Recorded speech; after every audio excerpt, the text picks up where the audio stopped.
Bueno, terminamos con Sudán ahí. Ya me estaría yendo, se hizo re largo esto.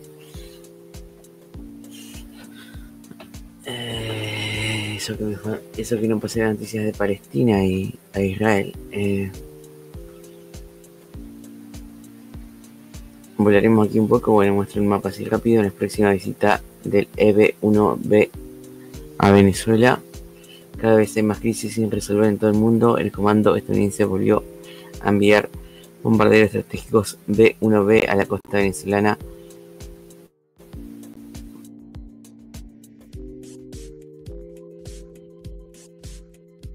Esta es la tercera en las últimas semanas. 28 de octubre. Aquí el envío de los aviones de estos B-1B.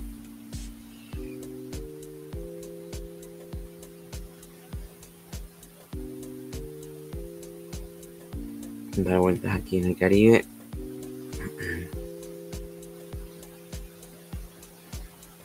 B-52, RC-135 y E-3G. El B-52 estuvo el 15 de octubre. El 135 el 27. El 23 el B-1B. Área de activación del avión. Queda más cerca a Carúpano. El B-1B el 27 de octubre, que estuvo más cerca todavía.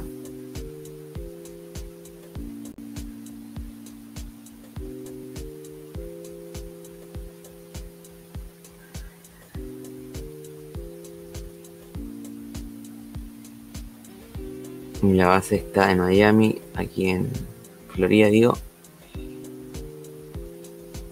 Tyndall, MacDill, la de Florida. Tyndall, la de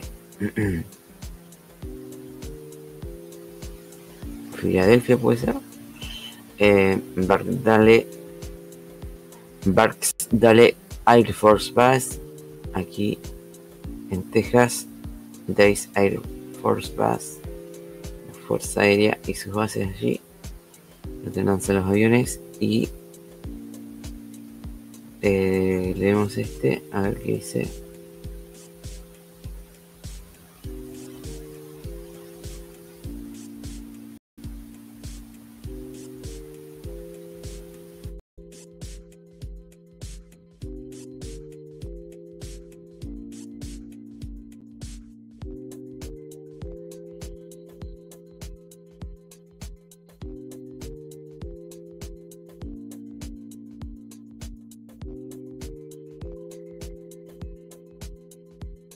¿Qué pasó esta vez? Los dos vuelos anteriores, el primero, B-52H, el segundo, B-1E, se realizaron a lo largo de rutas diferentes. El B-52H voló a través del Golfo de México pasando por Haití, y el B-1B voló a través de Florida y Puerto Rico. La pareja de ayer despegó aún más lejos, desde la base de la Fuerza Aérea Grand Forks en el extremo norte de los Estados Unidos. Volaron a Florida y practicaron una maniobra al oeste de la península. Ahora se está llevando a cabo allí el ejercicio estratégico Checker Flag, en el que probablemente participó el B-1B. Después de eso, volaron al Caribe. Esta vez, la ruta de merodeo también fue diferente. El B-1B se acercó a la isla de Punto Fijo y navegó a lo largo de toda la costa de Venezuela y se dirigió a Puerto Rico. Después de dar vueltas allí, volaron en la dirección opuesta. La actividad de las Fuerzas Armadas de los Estados Unidos está creciendo. No ha habido tal número de vuelos de entrenamiento de aviación estratégica durante tanto tiempo. Y los estadounidenses elaboraron las rutas de vuelo clave para los bombarderos al área de destino. Además, aviones de reconocimiento patrullaron nuevamente en el aire durante sus vuelos cerca de Venezuela. Esta vez, un avión de reconocimiento electrónico RC-135 y un avión E-3G AWACS operaron desde la base de la Fuerza Aérea MacDill. Su trabajo en el momento del vuelo del B-1B perseguía un objetivo simple: estudiar la naturaleza del trabajo de los sistemas de defensa aérea venezolanos, la ubicación de radares, puestos de mando y cómo reaccionan las Fuerzas Armadas de la República Bolivariana ante lo que está sucediendo. Y con cada maniobra de este tipo, la imagen se vuelve más clara. Leemos el mapa de estos últimos 15 días. Diosdado Cabello dijo hace 13 días, 14 días, bueno, nuestro pueblo tiene las armas de la nación para proteger al país de cualquier enemigo. Después de eso no tiene sentido pedir tiempo. Cualquiera que venga aquí sabe que aparecerá un campesino con un machete en la mano.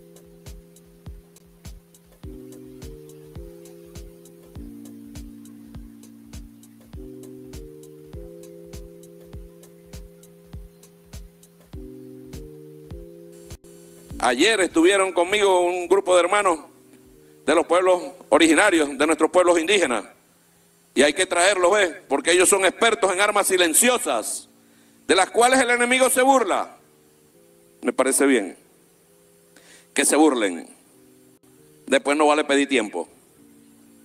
Después no vale pedir tiempo. Porque quien se meta para acá sabe que le va a aparecer un campesino con un machete en la mano en cualquier lugar, en cualquier esquina, con un fusil de la patria en cualquier esquina, porque hoy las armas del pueblo las tiene el pueblo. Las armas de la nación las tiene nuestro pueblo para cuidar a la patria de cualquier enemigo. Se llame como se llame, venga de donde venga. Ayer estuvieron conmigo un grupo de hermanos.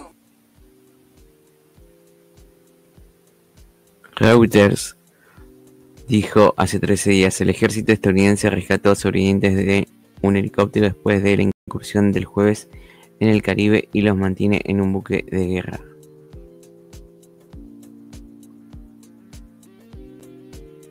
Rescató sobrevivientes en helicóptero, los rescató de una lancha, supongo que habrán atacado. En 20 Human Rights advierte sobre una ola de represión en Venezuela, reportan al menos 30 detenciones arbitrarias. Marina Corina Machado defiende las acciones de Estados Unidos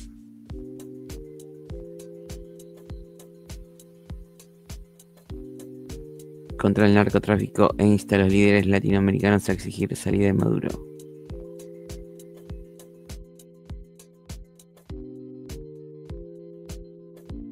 Venezuela está moviendo tropas a posiciones y movilizando lo que el presidente Maduro afirma que es una milicia de millones de personas, en medio de la mayor acumulación militar estadounidense en el Caribe desde la década de 1980, según el WCJ. El Wall Street Journal era ese.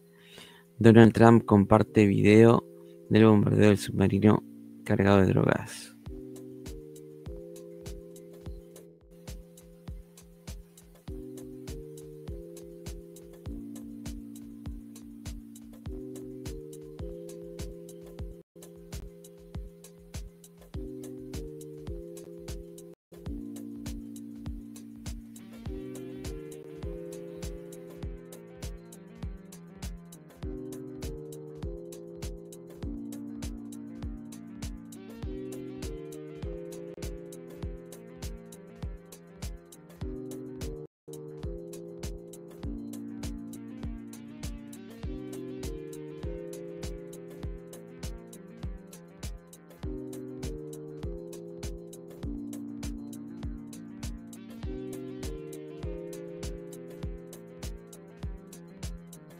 La Embajada de Estados Unidos en Trinidad y Tobago emitió una alerta a los ciudadanos estadounidenses en la isla, instándolos a mantenerse alejados de las instalaciones del gobierno de Estados Unidos durante todo el fin de semana.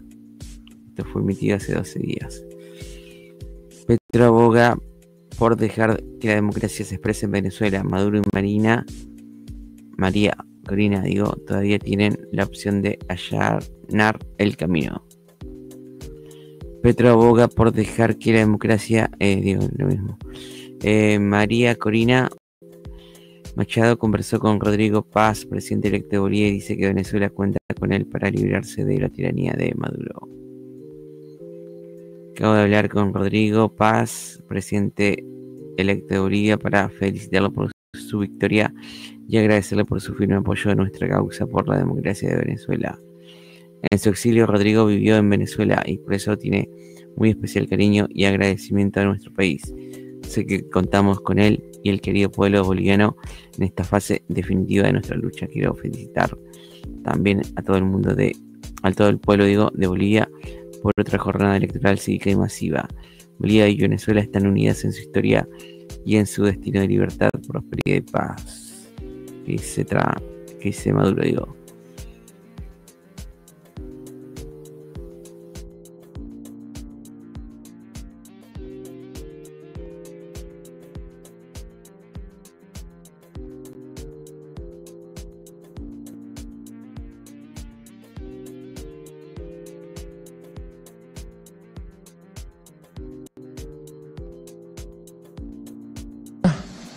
Colombia sabe que somos uno solo, hermanos siameses, y lo que sea con Colombia es con Venezuela, y lo que sea con Venezuela es con Colombia, como me escribió un oficial militar de las Fuerzas Militares de Colombia hace 2 semanas.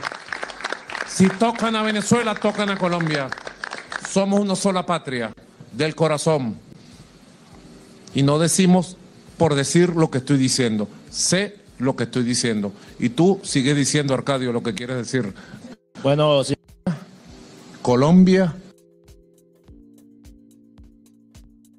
Según un asesor del primer ministro de una nacionalidad de Estados Unidos y una fuente diplomática, los países aliados han sido informados sobre una posible escalada en el Caribe. Delcy Rodríguez acusa a Marco Rubio de prometer gas venezolano a Trinidad y Tobago. Tienen que pagarlo. Cualquier otra cosa es antinatural. El secretario de Defensa de Estados Unidos, o de guerra como le dicen ahora, la redada se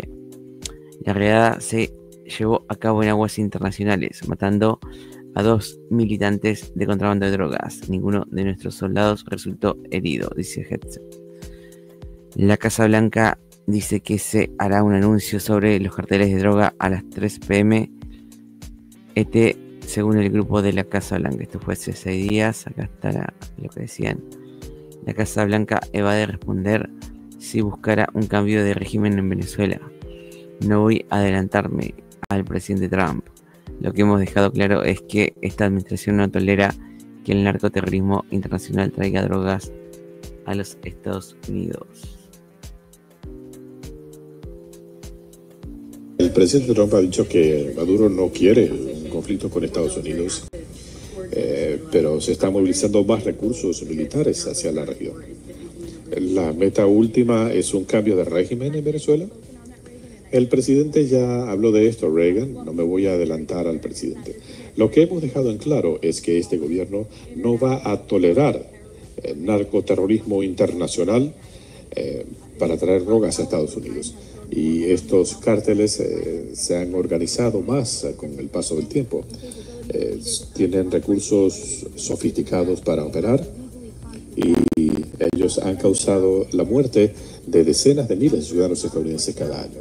Esa es la situación que tenemos en este momento en cuanto a Venezuela y otros países de donde están saliendo drogas ilegales hacia los Estados Unidos. En cuanto a Venezuela, el presidente Trump ha dicho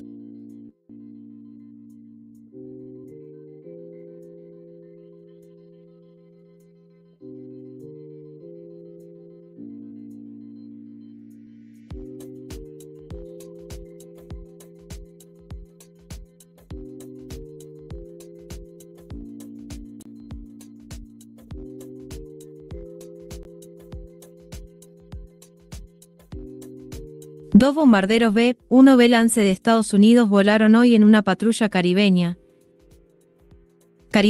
entrando en la DIS de Venezuela y acercándose a 80 kilómetros de la costa, apagando brevemente los transpondedores en lo que parecía ser una simulación de ataque. La misión sigue a vuelos anteriores de B-52 y F-35 cerca de Venezuela este mes. Ahí está el mapa cerca de Por la Mar de Carúpano. Fue el acercamiento y el apagado de transponder.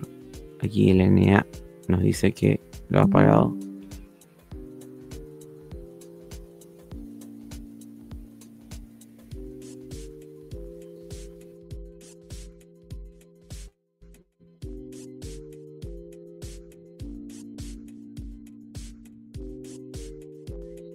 Vladimir Padrino López dice: sabemos que la CIA está presente en Venezuela. Sabemos que la CIA, bueno, está allí presente no solamente en Venezuela, sino en todas partes del mundo donde no haya embajada. Donde haya una embajada, mejor dicho, de los Estados Unidos, allá estará operando la CIA. Así que bueno, desde aquí nosotros con humildad decimos, todas las acciones que estamos haciendo es, repito, para alcanzar un punto óptimo para evitar y contrarrestar la amenaza militar desplegada en el Caribe, grosera amenaza militar contra la región y además para proteger internamente de cualquier acto de desestabilización al país. Y lo vamos a hacer con mucha fuerza. Sabemos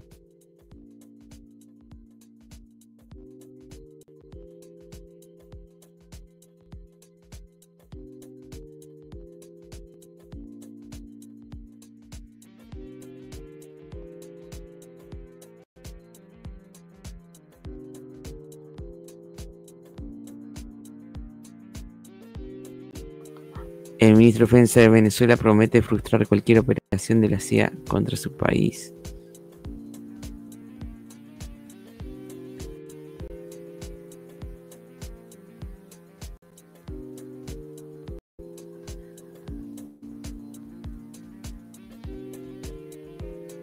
Trump, los carteles son el ISIS del hemisferio occidental.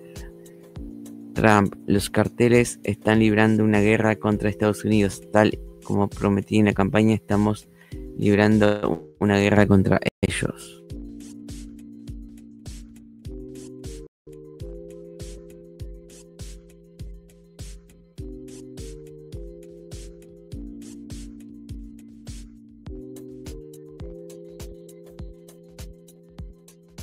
The cartels are waging war on America, and just as I promised in the campaign, we're waging war on them like they've never seen before. All you have to do is turn on your television and you'll see what's happening to them.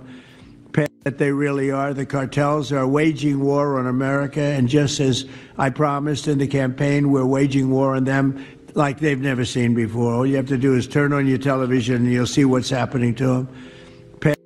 That they really are. The cartels are waging war on America, and just as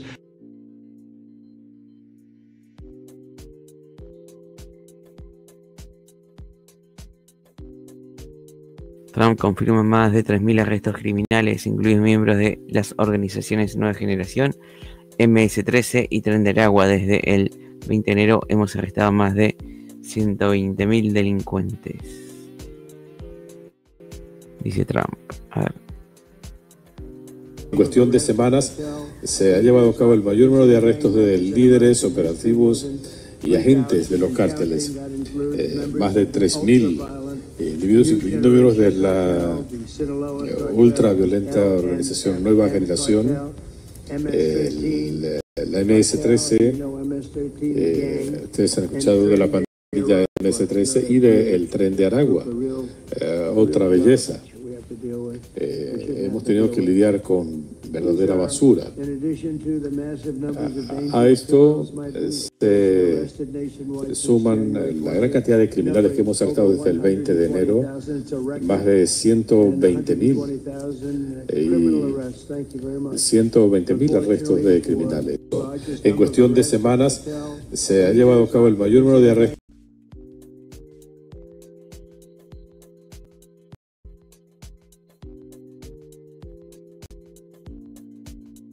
Estados Unidos voló bombarderos B-1 cerca de Venezuela el jueves, aumentando la presión sobre el presidente Maduro solo unos días después de que otros aviones de combate estadounidenses llevaran a cabo una demostración de ataque. Pronto podrían venir más misiones.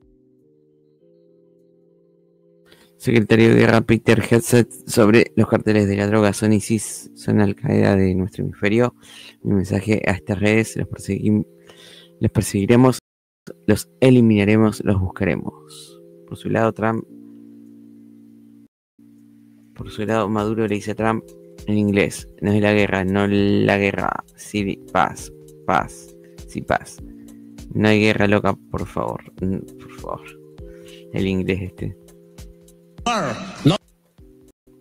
Escuchen, se van a reír. Not war. Just peace, just peace, just peace. Forever, forever, forever. Peace forever. No crazy war. No a la guerra loca. No crazy war, no crazy war. Please, please, please. Yes, peace. Peace forever, peace forever. Victory forever defeats.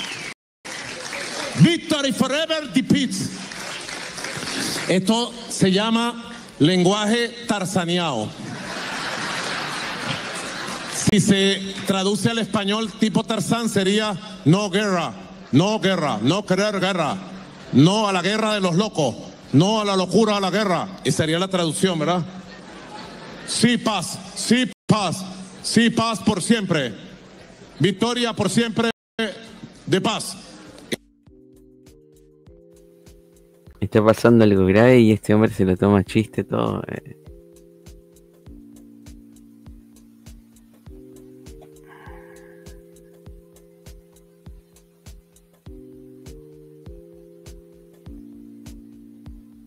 Parece un comediante.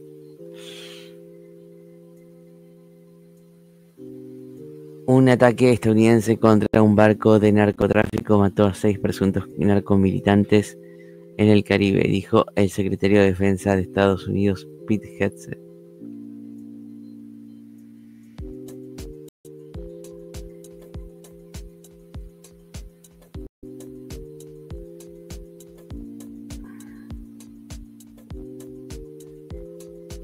No me puedo imaginar a Chávez haciendo esas payasadas que hace este. Un ataque estadounidense contra un barco narcotraficante mató a 6 presuntos narcoterroristas en el Caribe, según informó el secretario de Defensa estadounidense Pete Hegseth.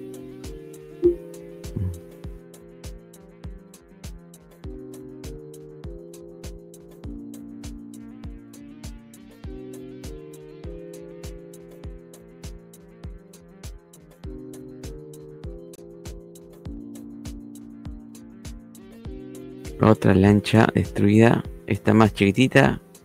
Cada vez son más chicas, parece. Dentro de poco van a volar una canoa que ande por ahí. A ver esto.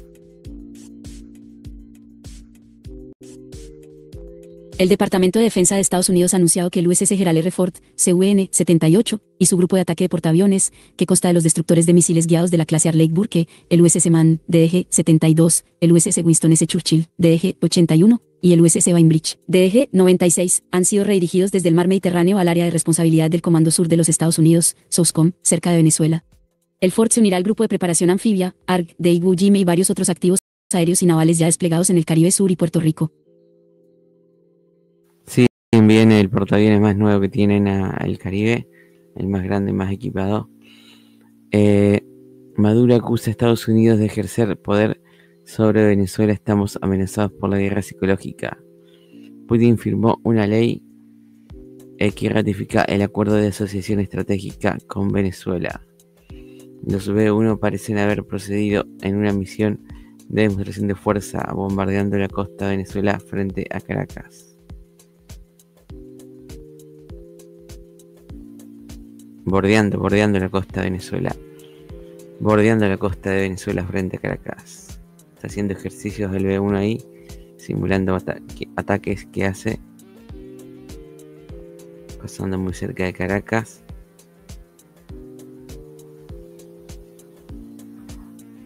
Avión ruso vinculado al transporte de armas y mercenarios completa rutas de Caracas, La Habana, Managua.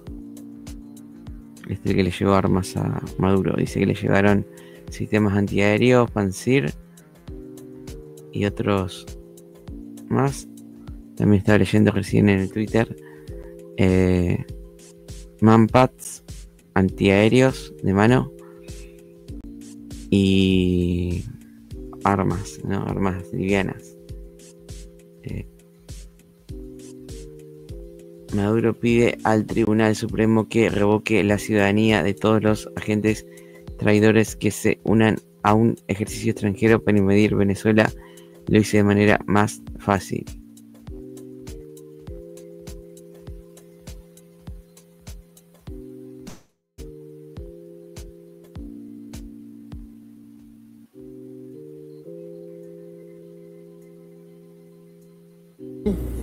Leopoldo López, ustedes vieron a Leopoldo López pidiendo que el ejército gringo se meta aquí, como que eso fuera soplar y hacer botella, y lo nombren presidente a él. Buena respuesta que dio la Fuerza Armada Nacional Bolivariana de Dignidad. Yo he elevado al Tribunal Supremo de Justicia una consideración constitucional en base al artículo 130 para que a gente vendepatria que se suman a un ejército extranjero imperialista para invadir a Venezuela, el Tribunal Supremo de Justicia autorice proceder y quitarle la nacionalidad venezolana, toda la documentación y todo lo que haya que quitarle de acuerdo a la ley y la Constitución. Lo hice por la calle del medio. Ustedes vieron, Leopoldo.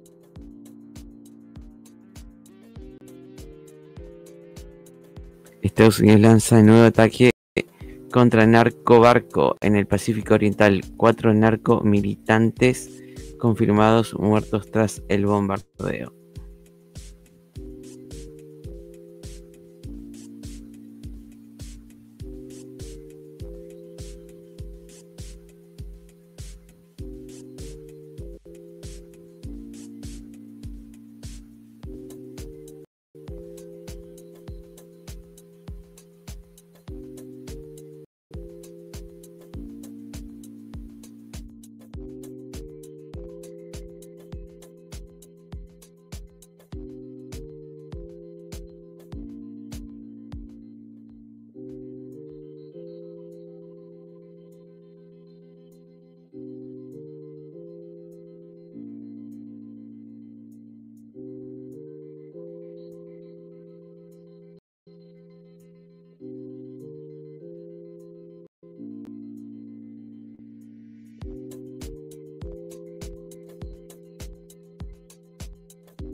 El miércoles, los demócratas del Comité Judicial del Senado estadounidense solicitaron al Departamento de Justicia que entregue todos los dictámenes jurídicos elaborados por sus abogados para evaluar la legalidad de los 13 ataques militares contra presuntos buques de narcotráfico, en los que murieron aproximadamente 57 personas.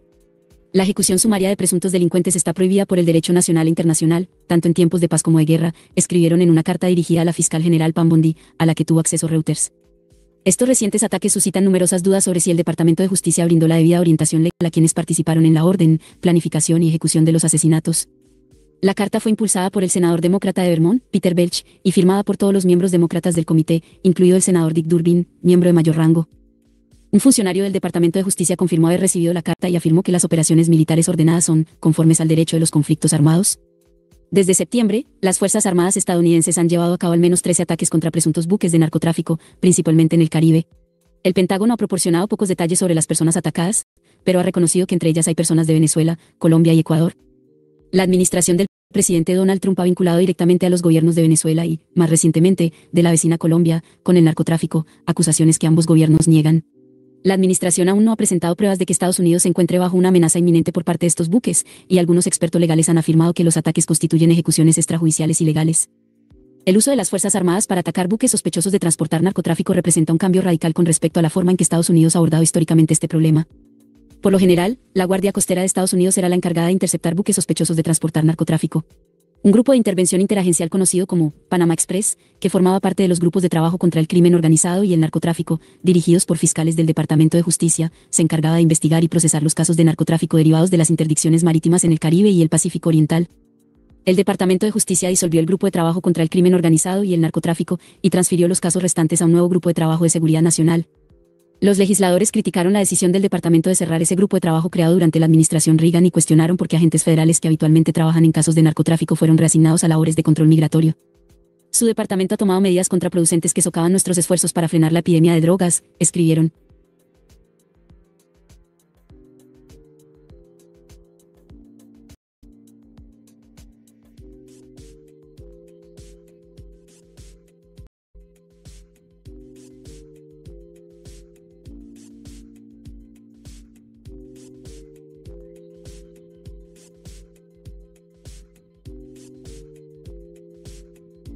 Rusia y Venezuela debaten en un diálogo interparlamentario ante las amenazas de Estados Unidos. De F la noticia.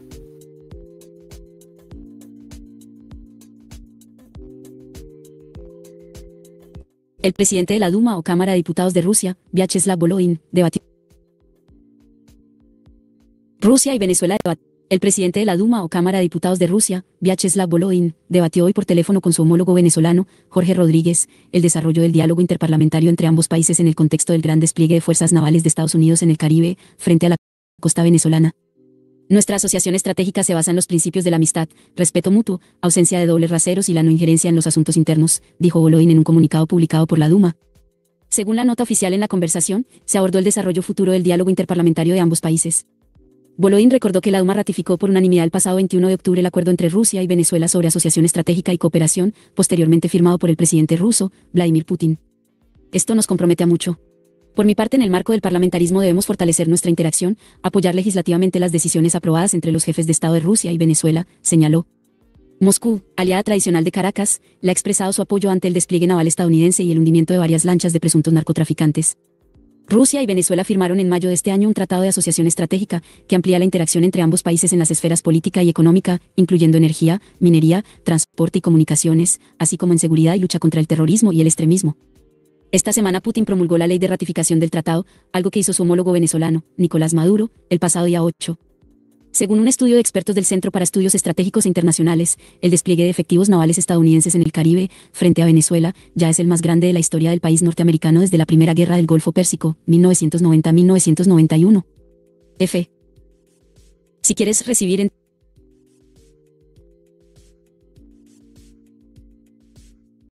Ok, estoy en Venezuela. Pasamos a... Había unas cositas que me habían quedado acá que les quería mostrar antes de irnos de Venezuela. A ver si está por acá.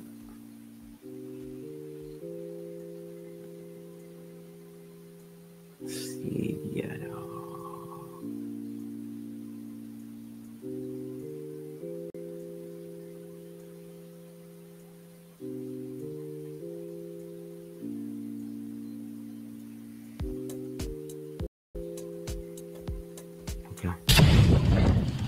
Russia's Igla missile.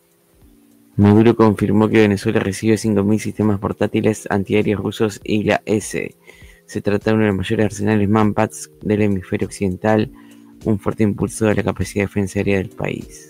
Missile family stands as one of the most widely fielded and enduring designs in modern warfare. First introduced in the early 1980s, the Igla has evolved through multiple iterations, culminating in the Igla-S, a refined, more capable system designed to counter modern threats like cruise missiles, drones, and low-flying aircraft. The Igla project began in earnest in the early 1970s, not as yet another upgrade of earlier Soviet Strela systems, but as a from-scratch attempt to surmount their known limitations. Official service entry came in 1983 with the 9K-38 Igla, NATO SA-18 Grouse, offering head-on engagement capability, enhanced seeker sensitivity, and stronger resistance to infrared countermeasures. Shortly before full Igla deployment, the Soviets fielded the Igla-1 SA-16 Gimlet in 1981, a simpler variant. Bueno, están dando todas las características del Manpad. No le vamos a ver todo. Era solo para leer eso.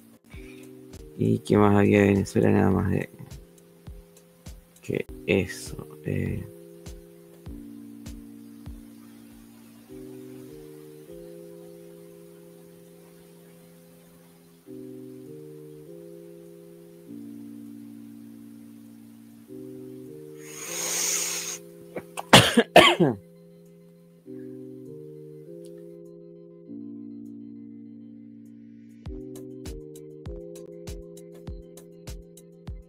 Gran operación policial en Río de Janeiro el 28 de octubre de 2025, donde al menos 60 personas, incluidos 4 oficiales y civiles, murieron durante redadas en bandas de narcotraficantes como Comando Vermelo. 30 de octubre de 2025.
Nobody cheating.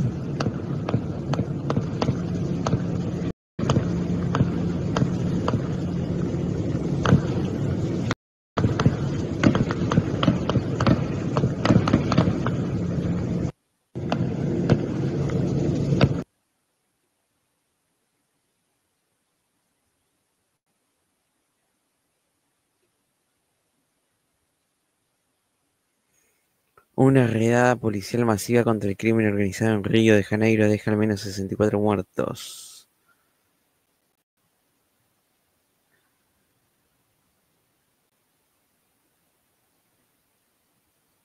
Hace 2 días, la ONU decía: estamos horrorizados por las violentas redadas de la policía en Río de Janeiro. El número de muertos por la operación contra el Comando Bermejo en Río de Janeiro, Brasil, ha aumentado más de 130. El gobernador de Río dice que las redadas policiales que mataron a más de 130 personas asestaron un duro golpe al crimen. Bueno, hay mucho debate porque se dice que la cifra no se sabe de ciencia cierta cuántos muertos hay, ni tampoco si eran todos criminales o si se mataron a civiles inocentes, ¿no? Si se realizaron crímenes de lesa humanidad en las favelas del norte de Río.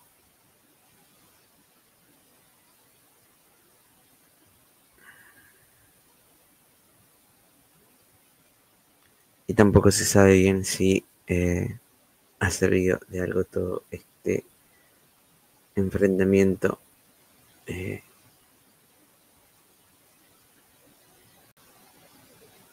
aquí tenemos una gran operación policial en la zona entre Vicente de Carvalho y Alemão, uno de los bastiones del Comando Vermelho.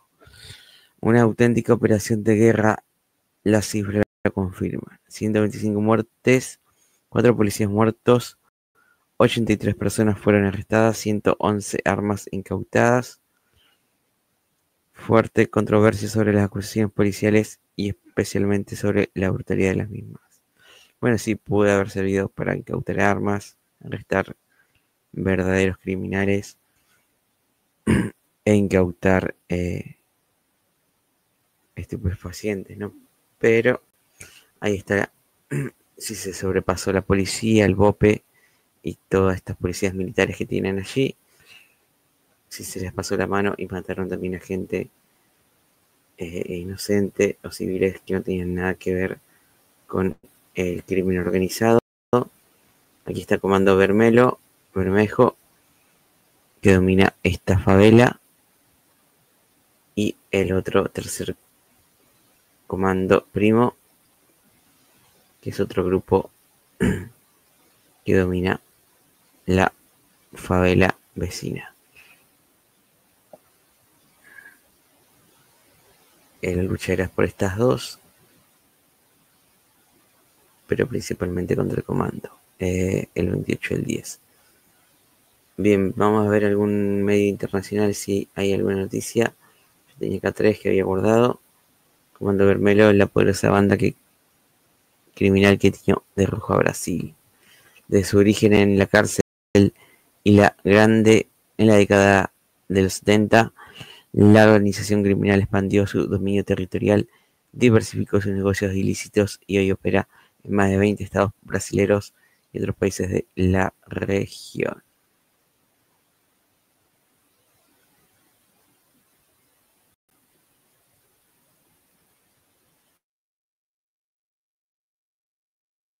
Comando Vermelho, el Comando Vermelho CV, una de las organizaciones criminales más poderosas. Entre militantes políticos de izquierda y presos comunes había una característica compartida: robaban bancos, unos por ganar dinero. Entre militantes el Comando Vermelho CV, una de las organizaciones criminales más poderosas y temidas de Brasil, su origen en las cárceles del estado de Río de Janeiro en la década de 1970, cuando presos políticos del régimen militar convivieron con delincuentes comunes. Según estudios históricos, la facción, inicialmente llamada Falange Vermela, Falange Roja, se constituyó como una alianza de detenidos que buscaban protección mutua en condiciones extremas de encierro. Entre militantes políticos de izquierda y presos comunes había una característica compartida: robaban bancos, unos por ganar dinero, otros para financiar la resistencia armada contra la dictadura. En esa convivencia carcelaria, los reclusos menos formados en asuntos políticos aprendieron a organizarse, defender sus derechos y crear reglas internas, detalla un reportaje de la BBC. Cuando se promulgó la ley de amnistía de 1979, los presos políticos fueron liberados, pero los delincuentes comunes permanecieron allí. A comienzos de los años 80, más de 100 reclusos del penal protagonizaron fugas masivas y, con el dinero de los asaltos a bancos, invirtieron en un nuevo negocio: el tráfico de cocaína. Brasil, convertido en un punto intermedio en las rutas hacia Europa, ofrecía el terreno perfecto para una organización que ya manejaba contactos, armas y estructuras clandestinas. La facción Comando Vermelo adoptó el apelativo actual en los primeros años de la década de 1980. Con el paso de los años, el CB desarrolló una estructura operativa que combina tráfico de drogas, control territorial en favelas y presencia fragmentada pero letal fuera de Río. Según Brasil Escola, CB tiene una estructura menos jerárquica, con líderes locales conocidos como dueños de la colina, donos do morro. Durante las décadas de 1990 y 2000, el Comando Vermelo amplió su influencia hacia el norte y el centro-oeste de Brasil, aprovechando las rutas del narcotráfico que conectan el estado de Mato Grosso do Sul con Paraguay y Bolivia.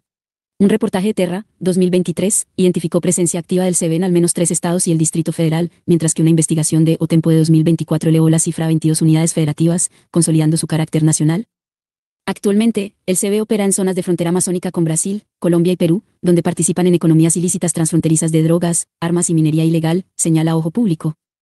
Estructura y expansión nacional. A diferencia de otras organizaciones criminales, el Comando Vermelo no tiene una jerarquía vertical rígida, sino una red descentralizada con liderazgo distribuido por territorios. Según Brasil Escola, la facción se mantiene a través del control de puntos de narcotráfico, armamento e intimidación de los residentes de la comunidad. La estructura evolucionó hasta convertirse en una organización poderosa y violenta, con influencia significativa dentro y fuera de las prisiones brasileñas. Domina vastas zonas del norte y sur de Río de Janeiro, como Rosina, el complejo de Alemão y Ciudad de Dios, además de mantener presencia en una veintena de estados del país. Líderes históricos y sucesiones. El CB ha tenido figuras emblemáticas que moldearon su poder y su reputación. Luis Fernando Acosta, Fernandinho Beiramar, capturado en Colombia en 2001 y extraditado a Brasil, fue uno de sus jefes más influyentes. Desde la prisión federal de Catanduas, sigue siendo considerado un referente simbólico del grupo. Elías Pereira da Silva, Elías Maluco, condenado por el asesinato del periodista Tim López en 2002, fue hallado muerto en su celda en 2020. Marcio dos Santos Nepomuceno, Marcinho Pepe y Celso Pineiro Pires, Playboy, también integraron la cúpula criminal, alternando periodos de prisión y enfrentamientos internos. El primero permanece detenido e incomunicado desde hace más de 650 días en la Penitenciaría Federal de Campo Grande, en el estado de Mato Grosso do Sul. El segundo fue abatido en agosto de 2015 durante un operativo policial en el Morro da Pedreira, en Río de Janeiro. Entre los líderes actualmente prófugos figura Edgar Alves Andrade, conocido como Doca da Pena, o Urso, considerado uno de los principales jefes operativos del Comando Vermelo en Río de Janeiro. Según Beja, es señalado como uno de los responsables de coordinar ataques y represalias contra fuerzas de seguridad. El gobierno del estado de Río ofrece una recompensa récord de $100.000, más de $18.000, y se lo acusa por más de 100 homicidios, informó Estadao. Conflictos y rupturas. La expansión del CB lo llevó a disputar territorio con otras facciones, especialmente el Primeiro Comando da Capital, PCC, de San Pablo. En 2016 se rompió una alianza tácita entre ambos grupos, lo que desató una ola de masacres en cárceles del norte, con más de 100 muertos en una semana.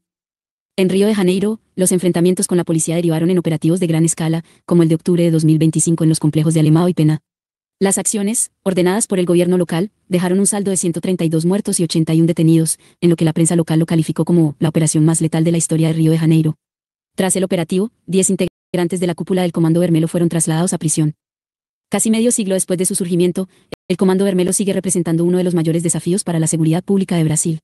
Su influencia se extiende desde las favelas hasta las cárceles federales y las fronteras internacionales, donde sus redes operan con una mezcla de violencia, control social y poder económico.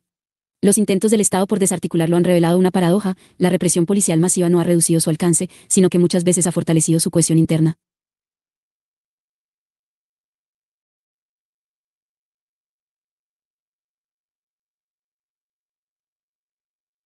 Hijo de Bolsonaro, facción de Comando Vermelo que ataca a los policías en Ucrania. Esto es lo que veníamos diciendo hace tiempo nosotros, que estos grupos se estaban entrenando en Ucrania. ¿Acaso alguien todavía piensa que no son terroristas?, cuestionó el senador brasilero.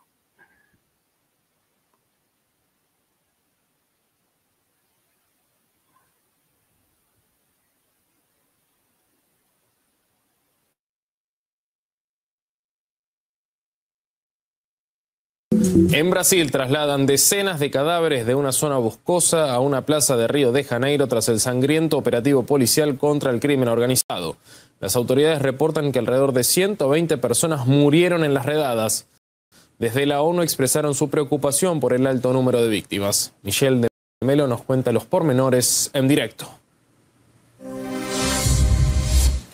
Hola Michelle, cuéntanos sobre este reciente operativo policial. Saludos a ti y a todos que nos siguen por RT. Nos encontramos en la Plaza San Lucas, en el complejo de Peña, una de las favelas que fueron blanco de esta operación contención en la zona norte de la capital carioca. Justo de este local fue donde vimos estas escenas de diversos cuerpos que fueron recolectados por la misma población, por los civiles, durante toda la madrugada. Esta operación ya es considerada la más letal de la historia del país. Según datos oficiales ofrecidos por el gobierno del estado de Río de Janeiro, hay 120 personas que fueron muertas durante ese operativo. También hay poco más de 113 detenidos y 118 armas incautadas. Sin embargo, la Defensoría Pública del Estado de Río de Janeiro contesta esta cifra, afirma que ya van más de 130 fallecidos durante este operativo policial que todavía sigue. Esta es la misma declaración también de los pobladores con quienes hemos hablado, de que todavía hay personas desaparecidas, todavía se cree que hay cuerpos en la zona boscosa que conecta el complejo de Alemán y el complejo de Peña, las dos comunidades, las dos favelas que fueron blanco de este operativo que empezó el pasado martes como una misión de las fuerzas de seguridad del estado de Río de Janeiro en contra de una de las facciones criminales más antiguas y más grandes del país, el llamado Comando Vermelho, o entonces Comando Rojo en la traducción literal.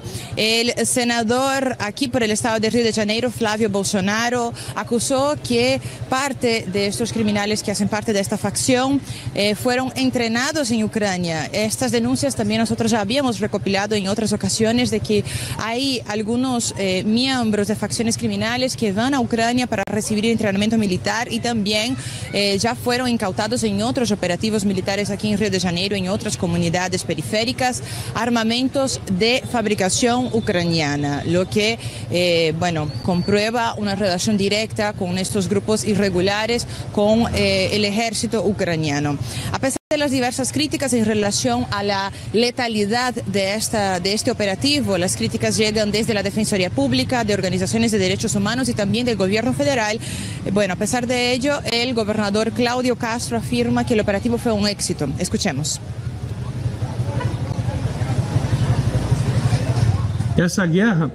Esta guerra es una guerra contra un Estado paralelo que se fortalece día a día, con mayor poder militar y más recursos financieros. Y sobre todo aquí en Río de Janeiro, utiliza ese poder militar y financiero para llevar a cabo prácticamente una ocupación territorial.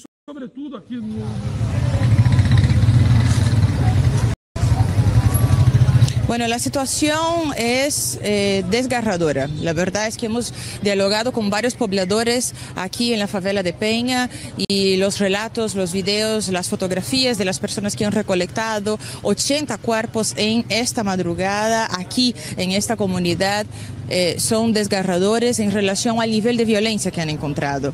Nosotros hemos conversado con algunas de las pobladoras y escuchemos a seguida su testimonio. Vivir en una favela significa estar siempre en riesgo, porque nunca sabemos qué puede pasar, como lo que pasó ayer. Y creo que esto es un trabajo para los residentes. Durante toda la semana, estas búsquedas, estas madres buscando a sus hijos, a sus esposos, es muy difícil.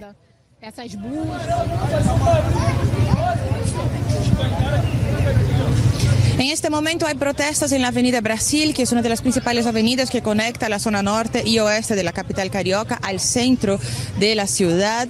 Ahí se encuentran centenares de motociclistas rechazando la violencia del Estado en contra de las comunidades periféricas de Río de Janeiro. Muy pronto minuto debe empezar una rueda de prensa entre el gobernador Claudio Castro y el ministro de Seguridad Pública y Justicia, Ricardo Lewandowski, quien vino a Río de Janeiro enviado directamente por el presidente Luis Ignacio Lula da Silva. Según el ministro, el presidente está muy sorpreso por el nivel de violencia de este operativo y también porque el gobierno federal no fue avisado de que se iba a ejecutar tamaño operativo antes de que de hecho se ejecutara. Justamente ahora, como escuchamos, vemos que hay parte de los pobladores aquí de esta comunidad que ya se están dirigiendo para sumar en esta marcha, en esta protesta en contra de la violencia del Estado, todos vistiendo blanco como demostración de lo que buscan, que es paz. Denunciar la violencia que ha existido, denunciar que es importante, sí, que el Estado actúe para combatir el crimen organizado, pero que aquí en estas comunidades también hay personas inocentes, hay trabajadores, hay personas que no están involucradas con el crimen. En este exacto momento ya se sabe que 10 cabecillas de esta facción criminal, del Comando Vermelho o Comando Rojo, fueron trasladadas de penitenciarias de aquí de Río de Janeiro para penitenciarias de máxima seguridad. Esto porque se creía que ellos estaban dando órdenes a sus subordinados desde dentro de la cárcel, y también ya se debate la posibilidad de aplicar el mecanismo de garantía de ley y orden, que sería entregar la responsabilidad de la seguridad pública de Río de Janeiro a las Fuerzas Armadas. Todo esto está en desarrollo. Ahora vemos cómo las personas se congregan acá en esta plaza justamente para empezar con las protestas. Nosotros seguiremos al tanto de la noticia. Muchas gracias, Michelle, por el reporte.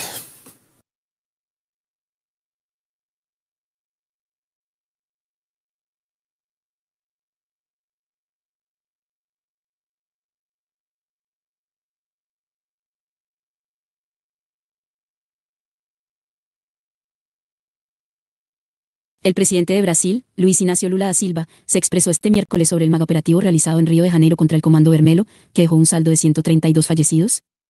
El jefe de Estado informó que en la mañana se reunió con sus ministros y ordenó al ministro de Justicia y al director general de la Policía Federal que viajen al estado de Río de Janeiro para colaborar directamente con el gobernador del estado, Claudio Castro. No podemos aceptar que el crimen organizado siga destruyendo familias, oprimiendo a los residentes y propagando drogas y violencia por las ciudades. Necesitamos un trabajo coordinado que ataque la columna vertebral del narcotráfico sin poner en riesgo a policías inocentes, niños y familias, dijo el mandatario en la red social X.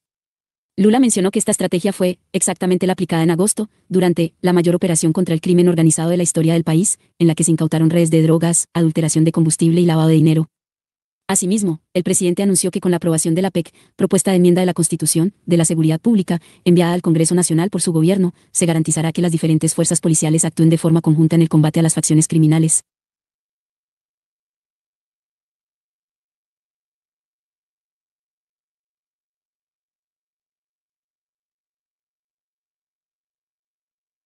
Así se planeó la operación más letal de Río, 60 días de preparación en un muro de fuerzas de élite. El gobierno de Río de Janeiro reveló que la ofensiva contra el Comando Vermelho, que dejó 132 muertos, fue diseñada durante 2 meses e incluyó una estrategia contra los narcotraficantes.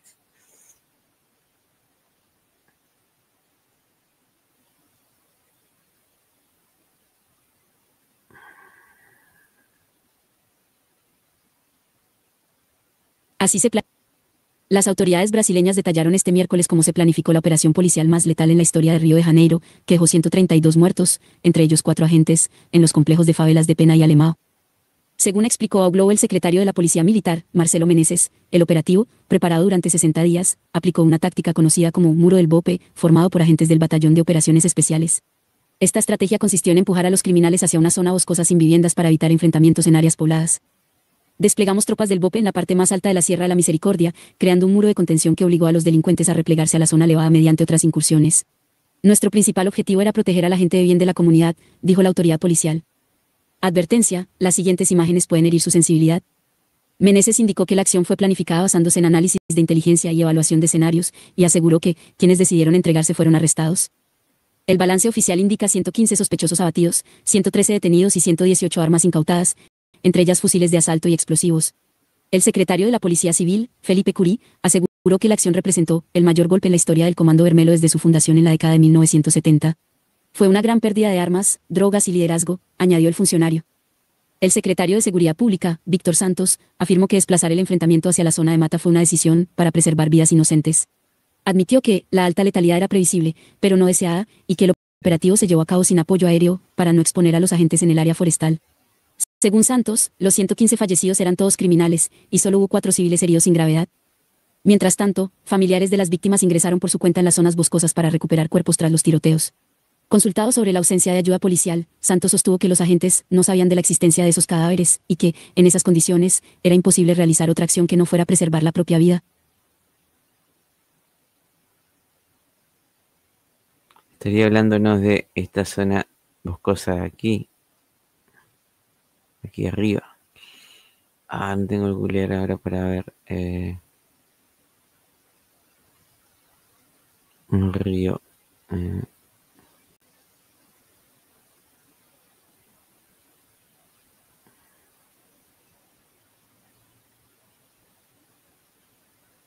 Vamos a cerrar acá.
Estas son las zonas boscosas de las que habla el BOPE.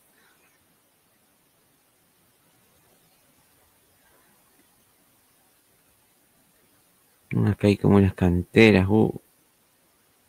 Hay lugar para esconderse por acá quizás.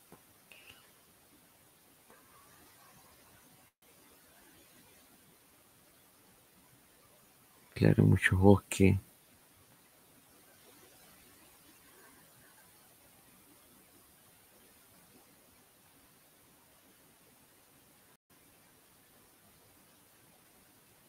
Es esa, ¿no?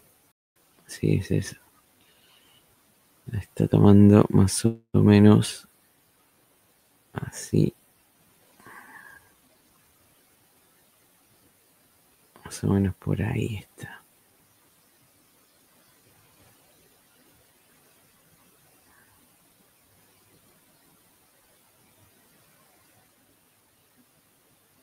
Todas estas serían las favelas que tiene Comando Vermelo aquí. Claro, hay mucho terreno nuevo.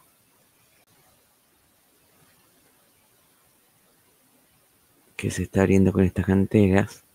Que en un futuro se verá rellenado.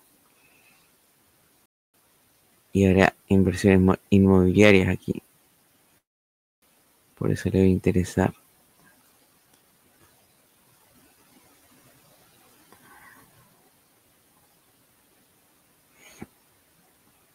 Bueno, conocimos allí un poco Río.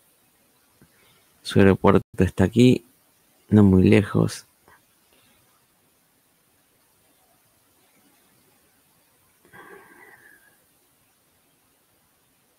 Hospitales hay acá.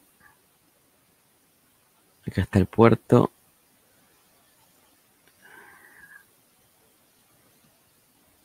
Más o menos cerca del puerto. Bueno, el puente este.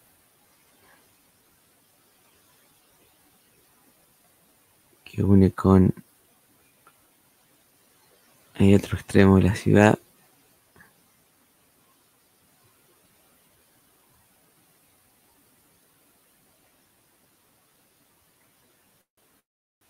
sus playas aquí. Aquí. Copacabana, acá está.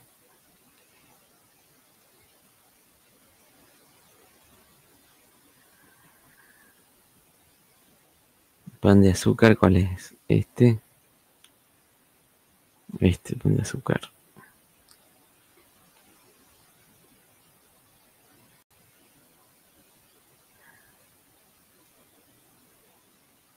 El Cristo, ¿dónde está?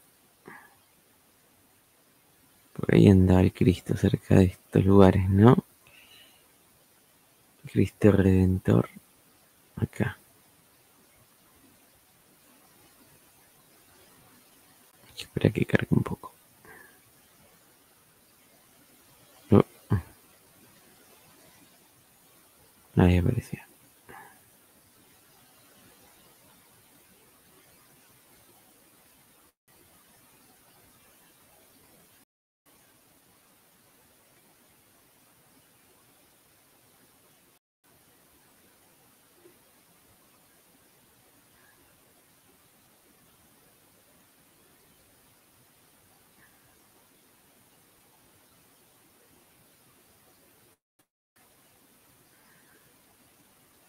¿Hacia dónde mira? Hacia el puerto, ¿no? Hacia el Pan de Azúcar. Hacia el Pan de Azúcar, mira, claro.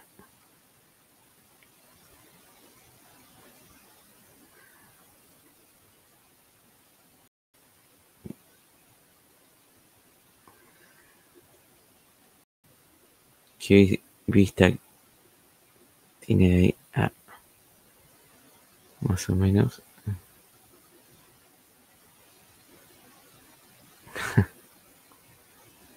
Ahí.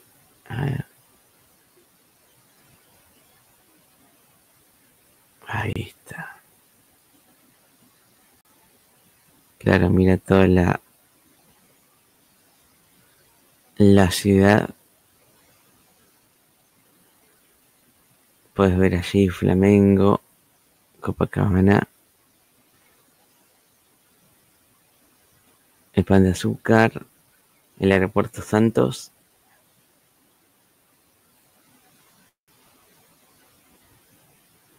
Y bueno, más lugares, ¿no? Aquí está el otro aeropuerto, el secundario podemos decirle.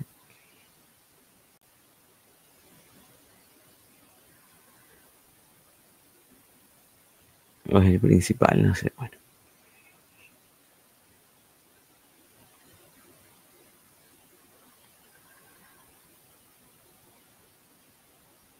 Esperemos que todo se calme allí en el país hermano de Brasil. Y que esto sirva de escarmiento para los delincuentes. Sí, es así. Y si no, que encuentre paz y justicia a las familias que tuvieran algún familiar que era de buena gente, que era gente trabajadora de buena cepa, que no tenía nada que ver en esto, pero bueno, así son las cosas. La guerra nunca cambia. Y bueno, nos vamos entonces de aquí. Ya explicamos un poco al principio todo lo que fue el operativo ese, ¿no? Que era para atrapar a un líder criminal de el cártel este.